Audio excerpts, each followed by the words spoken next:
کچھ موسم کی بات کریں گے۔ گرمی سے گھبرائے عوام کو محکمہ موسمیات نے مزید بارشوں کی نوید سنا دی ہے۔ اسلام آباد سمیت پنجاب، خیبر پختونخوا، بلوچستان، سندھ، گلگت بلتستان اور کشمیر میں بارشیں ہوں گی۔ رواں ہفتے کہاں کہاں بارشیں ہوں گی جانتے ہیں روزینہ علی کی اس رپورٹ میں۔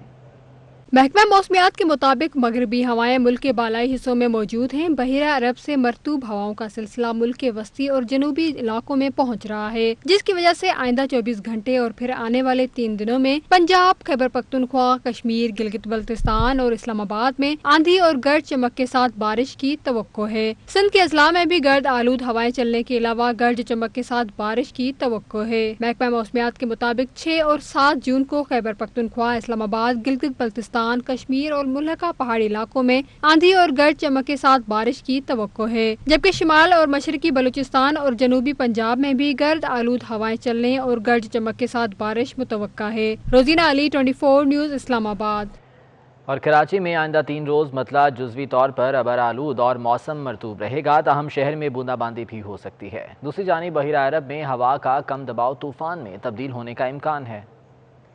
موسمیات کے مطابق جنوب مشرقی بحیرہ عرب میں ہوا کا کم دباؤ ڈپریشن میں تبدیل ہو چکا ہے۔ ڈائریکٹر محکمہ موسمیات سردار سرفراز کے مطابق ڈپریشن کراچی سے 1285 کلومیٹر جبکہ ممبئی سے 580 کلومیٹر دور ہے۔ سردار سرفراز کا کہنا تھا کہ آئندہ 24 سے 36 گھنٹوں میں ڈپریشن سمندری طوفان میں تبدیل ہو سکتا ہے۔ سائیکلون کا رخ ممبئی یا گجرات کی جانب رہے گا۔ ڈپریشن ہے جنوب مشرقی بحیرہ عرب میں، اور امکان یہ ہے کہ اگلے 24 یا 30-36 گھنٹوں میں یہ سائیکلون بن سکتا ہے، اور پھر اس کا رخ بمبے اور انڈین جوائننگ جو گجرات ایریا ہے اسی کی طرف رہے گا، اس طرف ٹریک کرے گا یہ۔ ڈائریکٹر محکمہ موسمیات کا کہنا تھا کہ پاکستان کے ساحل کو طوفان سے کوئی خطرہ نہیں، تاہم ماہی گیر گہرے سمندر میں جاتے ہوئے احتیاط کریں۔ پاکستانی پٹی، ساحلی پٹی کو کوئی خطرہ نہیں ہے اس سے، البتہ فشرمین کو یہ ہے کہ وہ بہت نیچے کھلے سمندر میں جاتے ہوئے احتیاط کریں۔ سردار سرفراز کا کہنا تھا کہ کراچی میں آئندہ 3 روز مطلع جزوی ابر آلود اور موسم مرطوب رہے گا، تاہم شہر میں بوندا باندی بھی ہو سکتی ہے۔ شہر کا درجہ حرارت 36 سے 37 ڈگری سینٹی گریڈ کے درمیان رہے گا۔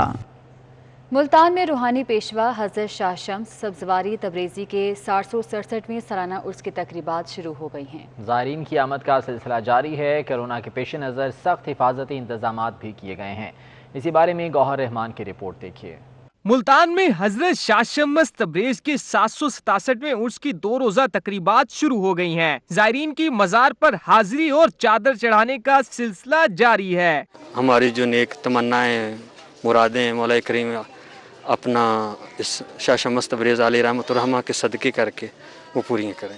کورونا وائرس کے 22 عرس کی تقریبات کو 3 کے بجائے 2 دن کر دیا گیا ہے۔ سیکورٹی کے لیے 200 سے زائد پولیس اہلکار تعینات کیے گئے ہیں۔ دربار میں سب سہولتیں ہیں اور کوئی پریشانی نہیں کہ کوئی جراثیم ایسا جو کہ سینیٹائزر اندر بھی استعمال